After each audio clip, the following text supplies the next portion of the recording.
overthinking about her aging body. This woman creates a younger and more perfect version of herself. The film opens with a scene of an egg yolk being injected with a mysterious substance, which slowly causes another yolk to grow as if the liquid is capable of multiplying biological cells. The scene then shifts to the creation of a Walk of Fame star belonging to a famous actress named Elizabeth Sparkle, symbolizing her glory and massive influence in the entertainment industry at that time. After the ceremony, reporters, fans, and even tourists gather around to take pictures with her star. However, as time passes and new celebrities begin to rise, Elizabeth's fame slowly fades until her name is nearly forgotten by 2024. Occasionally, a few people still stop by to take pictures with her star, but most of them are older fans who admired her during her prime years. Over time, Elizabeth's star begins to crack due to age and weather, seemingly reflecting how her popularity has slowly faded throughout the years.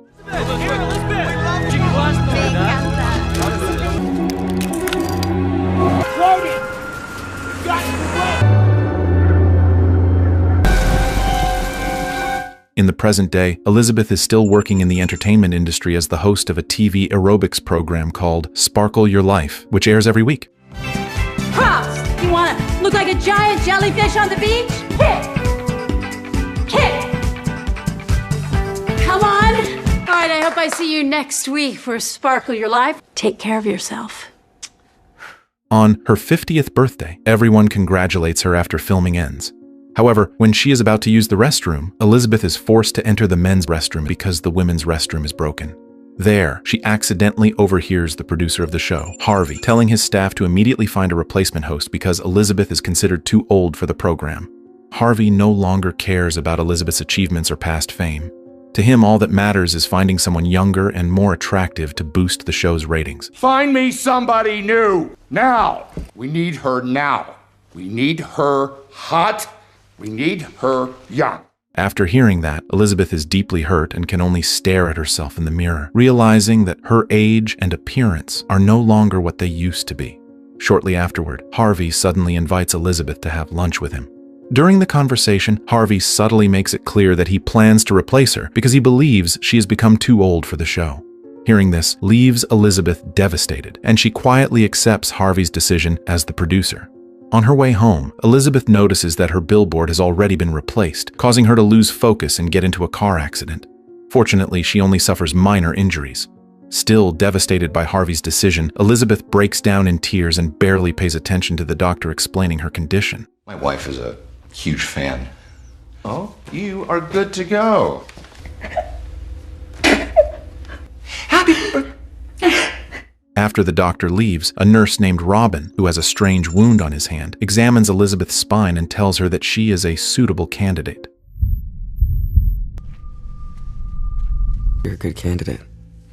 Is there a problem? No, it's perfect. As she prepares to leave the hospital, Elizabeth discovers a flash drive labeled The Substance, along with a phone number and a message claiming that the substance changed someone's life. It is heavily implied that Robin secretly slipped the flash drive into her coat pocket. Not long afterward, Elizabeth unexpectedly runs into her old high school friend, Fred. Fred compliments Elizabeth's beauty and successful career, then asks if they can meet up since it has been a long time since they last saw each other. However, because she is in a hurry, Elizabeth only asks for Fred's phone number and promises to contact him another time. Lizzie Sparkle? Fred from 10th grade homeroom! You're still the most beautiful girl in the whole world. Why don't we go out, maybe for a drink sometime? Why don't you give me your card? When she arrives home, her mood worsens after receiving farewell flowers from the TV show where she works. Out of curiosity, Elizabeth finally watches the flash drive labeled The Substance, which contains an advertisement for a mysterious treatment claimed to create a younger, more beautiful, and more perfect version of oneself. However, the new body can only be used for 7 days, and after that, the user must return to their original body for the next 7 days in an endless cycle. At the end of the video, there is also a warning, reminding users not to lose sight of their true identity or become consumed by their new body. The substance. You are one. One single injection that will release another version of yourself. You are the Matrix. This is simply a better version of yourself. A perfect balance of 7 days each. Even so, the video never explains how the cloning process or body switching actually works. Believing it to be impossible, Elizabeth initially throws the flash drive away and tries to forget her problems by drinking alone at a bar while watching the young couples around her. But instead of making her feel better, the sight only makes Elizabeth more depressed, realizing that at her age, she has no partner because she spent years prioritizing her career above everything else. When Elizabeth returns home and reflects on her life, she falls even deeper into despair as she stares at the awards, which now feel like nothing more than remnants of a distant glory. Consumed by frustration and hopelessness, she throws one of her trophies at a photo of herself. Feeling as though her life has already fallen apart, Elizabeth eventually retrieves the flash drive and decides to call the number for the substance to order the treatment. Shortly afterward, she receives an address where she must go to collect the package. I'd like to order. Write this down. 35 North Byron Alley. The next day, Elizabeth becomes frustrated after seeing an audition announcement searching for new talent to replace her. Not long afterward, she receives a package from the substance containing an access card labeled 503 and immediately heads to the address she was given. The location turns out to be an abandoned building with a panel marked the substance. After using her access card, Elizabeth enters a sterile white room filled with rows of lockers and discovers a complete package of the substance treatment. The package contains an activator used to create a clone, which can only be used once, a stabilizer that must be taken daily to keep the clone body stable, a switch used to alternate bodies every 7 days, as well as nutrients to sustain either the original body or the clone while one of them remains inactive.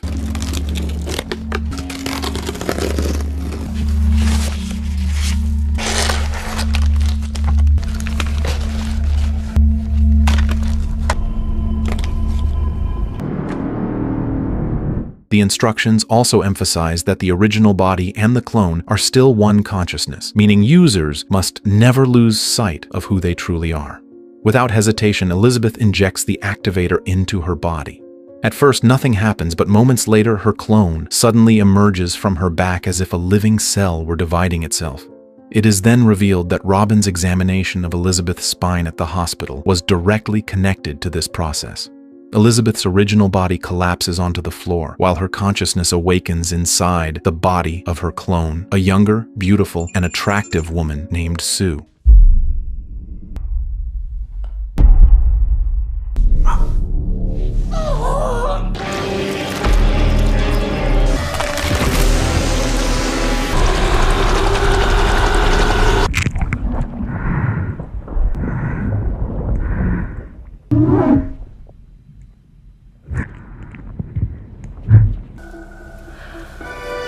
Afterward, Sue stitches up Elizabeth's back and injects nutrients into her original body to keep it alive. The next day, Sue suddenly suffers a nosebleed and feels extremely dizzy after taking a shower. She soon realizes that she forgot to use the stabilizer, which is revealed to be a fluid extracted from the spinal marrow of the original body and must be taken every day to keep the clone body stable. After injecting it, Sue's condition immediately returns to normal. Now living inside a younger body, Elizabeth, through Sue, auditions to become the replacement for her former self and is instantly accepted thanks to her professional aerobic skills and youthful beauty.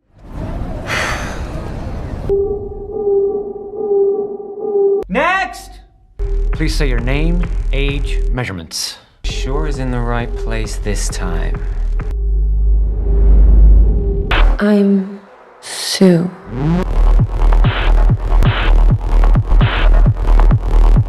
Sue. Where is she? You're hired. However, before filming begins, Sue tells Harvey that once every week she will be unavailable because she has to take care of her sick mother outside the city, and Harvey has no problem adjusting the schedule for her. Before officially starting the show, Sue participates in a photo shoot, and soon her face begins appearing on advertisements everywhere.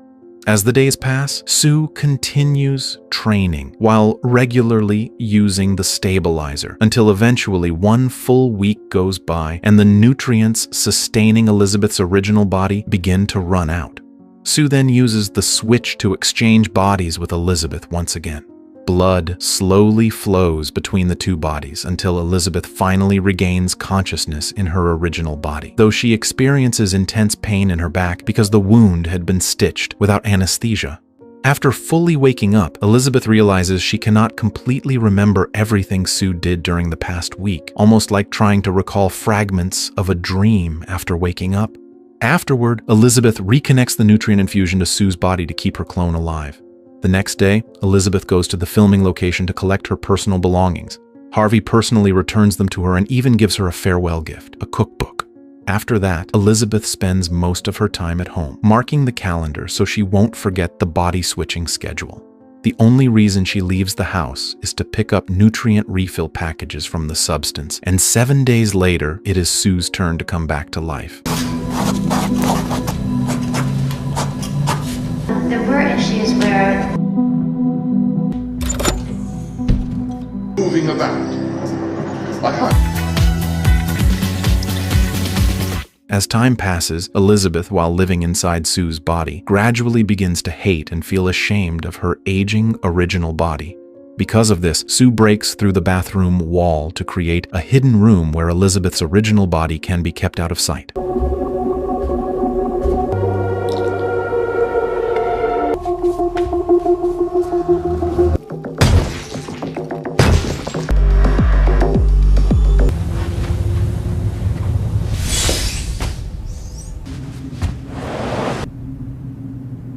Afterward, Sue makes her debut as the host of the aerobics show Pump It Up, which feels much fresher and more modern compared to Elizabeth's old program. Her performance receives endless praise, including from Harvey, who is extremely satisfied with Sue's presence. It's time to pump it up. I'm Sue. Are you ready?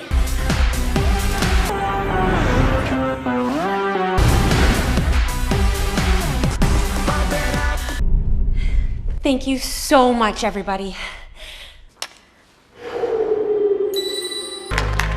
Wonderful! Everything seems perfect, until fame slowly causes Sue to forget the most important rule. On the 7th day, she must return to her original body. That night, Sue chooses to party until late and brings a man back home with her. However, she suddenly suffers a nosebleed and feels extremely dizzy after delaying the body switch for too long. As she rushes into the hidden room, Sue realizes that the nutrients sustaining Elizabeth's original body have already run out. But instead of switching back immediately, Sue recklessly extracts fluid from Elizabeth's spinal marrow so she can survive for one more day.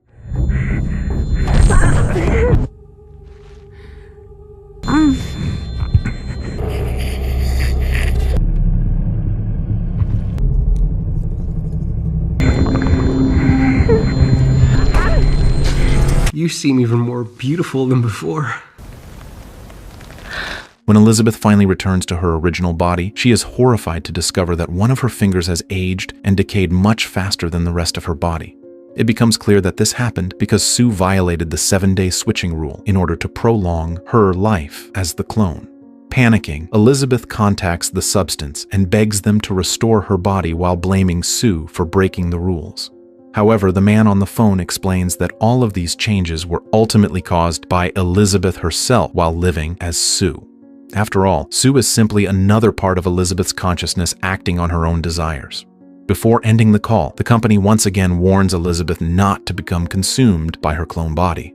But while watching TV, Elizabeth instead begins to envy Sue, who is younger, more perfect, and adored by millions through Pump It Up. After picking up another nutrient package, Elizabeth goes to a nearby restaurant and unexpectedly meets an old man who remarks that 7 days feels like a very long time to wait. Elizabeth is shocked when she notices the wound on the man's hand and realizes that he is actually Robin's original body, while the younger Robin she met at the hospital was only his clone. Robin admits that the longer he uses the substance, the more he grows to hate his original body. Before Elizabeth leaves, Robin also asks whether her clone has already started consuming her original self. It's long, isn't it? 7 days. Excuse me? To find out how things were going for you. I don't know what you're talking about. As Elizabeth is about to head home, she accidentally bumps into the man who previously spent the night with Sue. The man immediately snaps at her, making Elizabeth feel even more miserable because she believes no one values her anymore when she is in her original body. In the middle of her despair, Elizabeth remembers Fred, her old high school friend who had sincerely complimented her before.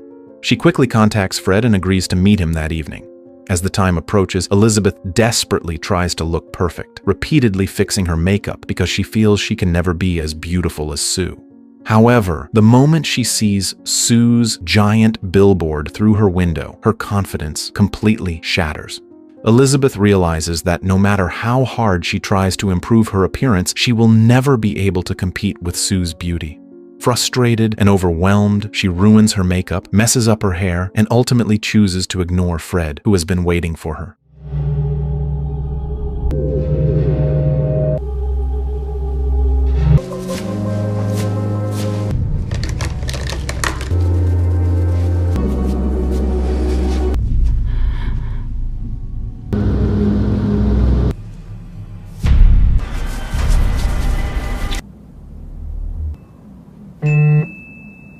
From that moment on, Elizabeth's resentment towards Sue only grows stronger. After returning to Sue's body and continuing the filming of Pump It Up, Sue suddenly notices a strange lump forming on her body. Panicked, she rushes to the dressing room and tries to figure out what it is, only to discover that the lump turns out to be a piece of fried chicken. I just got distracted. I need 5 minutes.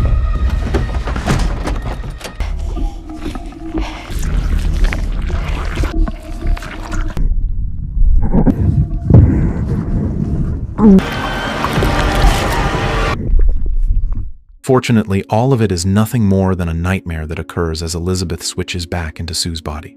Even so, the dream seems to reflect everything that happened while Elizabeth was living in her original body.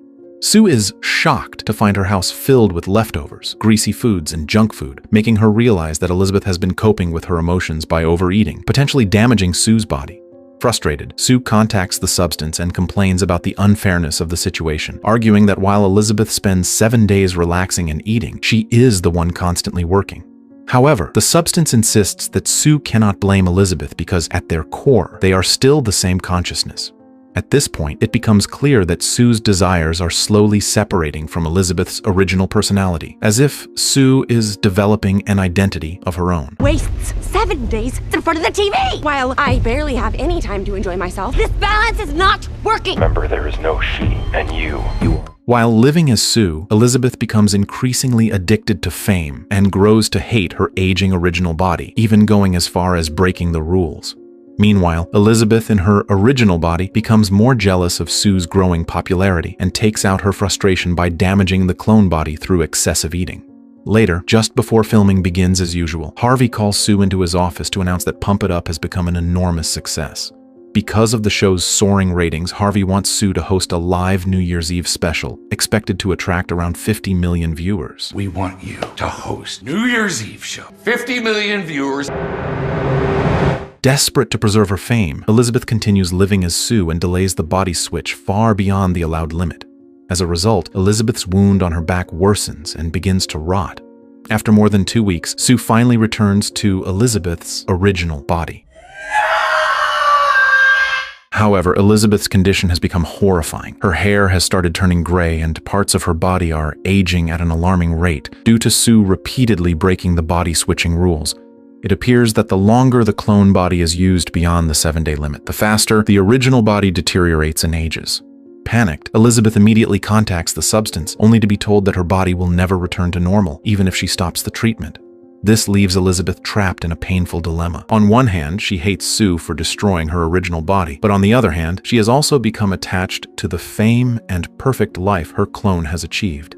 In the end, Elizabeth decides to continue using the substance and promises herself that she will take better control of her clone. Will it go back to the way it was before? Without consideration to the consequences. She's stealing more and more time from me. She didn't respect the balance. What has been transferred won't come back. Would you like to stop? No. Stop it, stop it, stop it. As usual, she spends most of her time at home while waiting for the next body-switching schedule. However, her physical condition keeps getting worse. Her aging legs become so weak that she struggles to move. In the middle of her suffering, Elizabeth can only watch Sue, who is now appearing as a guest star on various TV shows. Her jealousy and resentment grow even stronger after Sue publicly describes Elizabeth's old aerobics program as outdated and old-fashioned, as if she truly wants to erase her original self. That you replaced Elizabeth Sparkle. Jurassic Fitness. It was a bit old-fashioned. We're not exactly from the same generation. Elizabeth then begins coping with her anger by cooking and consuming large amounts of high-calorie food, hoping it will eventually damage Sue's body as well. She even covers her windows with newspapers so she no longer has to look at Sue's giant billboards outside. When it is finally time to switch bodies again, Sue is shocked to find the house in complete chaos and filled with leftover food. This time, Sue becomes truly disgusted with Elizabeth and recklessly extracts a large amount of spinal marrow fluid from Elizabeth's original body to keep as a reserve, hoping she can continue living without ever having to return to Elizabeth's body again. Long story short, 3 months pass, and Sue is now at the peak of her popularity. One night, after returning home with her new boyfriend, Sue realizes that her supply of stabilizer has completely run out. When she enters the hidden room, Elizabeth's body is surrounded by piles of nutrient bags because all this time, Sue has been providing nutrients not only for the original body, but also for Elizabeth's clone body. However, when Sue tries to extract more spinal marrow fluid, only blood and pus come out instead. At the same time, her condition rapidly begins to deteriorate, forcing her to contact the substance. They explain that the only way for her to survive is to return to the original body and wait 7 days for the spinal marrow to regenerate. The problem is, Sue is scheduled to host the New Year's Eve event the very next day. If you want more, you must let the fluid regenerate. You simply have to switch. Especially not now. No.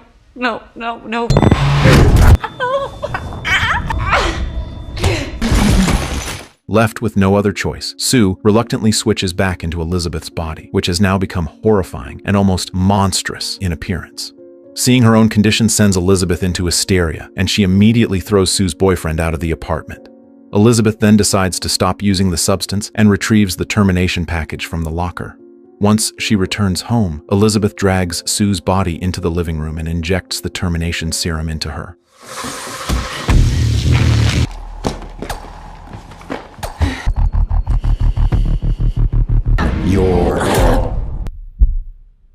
However, at the very last second, Elizabeth cannot bring herself to fully kill Sue because the clone has become a part of herself, a version loved and admired by millions of people.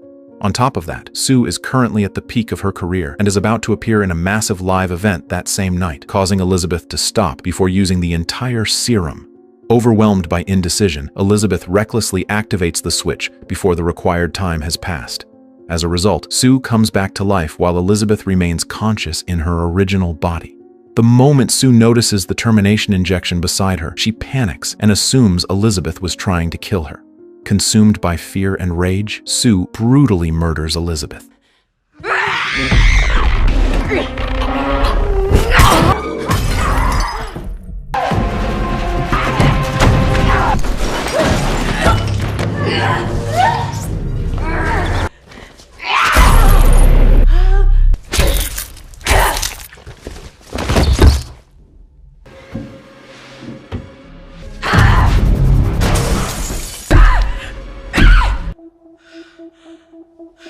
After murdering Elizabeth, Sue immediately heads to the New Year's Eve event to prepare for her role as the host.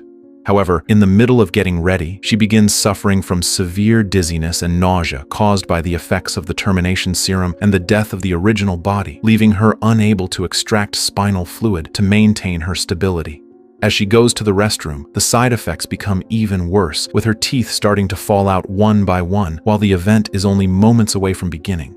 Panicking, Sue remembers that there is still some activator left at home and quickly decides to go back. Although she briefly runs into Harvey on the way, Sue desperately hides her horrifying condition by forcing a smile. But as she rides down the elevator, her body starts falling apart even more. Her fingernails peel off and one of her ears suddenly drops.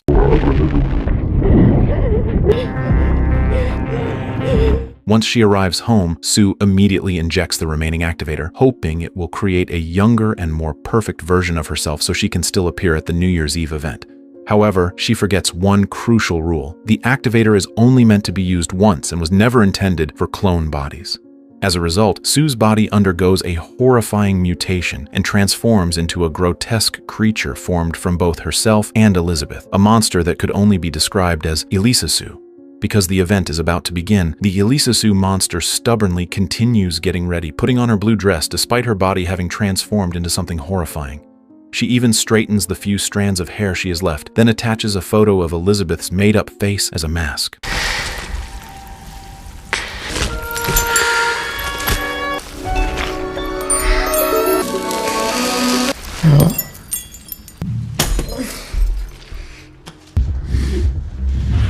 After that, Elisa Sue heads to the studio and manages to get inside because the security guard cannot clearly see her true appearance in the darkness of the night. As her mind continues to unravel, Elisa Sue hallucinates that she is still being welcomed and admired by crowds of people, even though the hallway she walks through is completely empty. Not long after the New Year's Eve event begins, and the audience eagerly waits to welcome the show's biggest star. When the stage lights finally come back on, everyone falls silent at the horrifying sight standing before them. At first, the audience assumes it is merely an elaborate costume until Elisa Sue begins speaking in a distorted voice, and the mask on her face falls off, revealing her true, monstrous appearance. Instantly, the studio erupts into chaos as people scream in terror and desperately try to escape, while others attempt to attack Elisa Sue, even managing to destroy her head.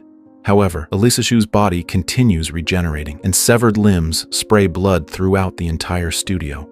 After the chaos, Elisa Sue staggers out toward the Walk of Fame, but her body gradually falls apart, piece by piece, until only Elizabeth's face remains. In her final moments, Elisa Sue once again hallucinates about returning to the peak of her fame, when her name was adored by millions, and her Walk of Fame star had just been unveiled. But the illusion slowly fades away, and the remaining pieces of Elizabeth finally melt onto her own star, marking the horrifying end of Elizabeth's life. The next morning, a janitor arrives and cleans up the remains of Elizabeth's body as if none of the horrifying events had ever happened.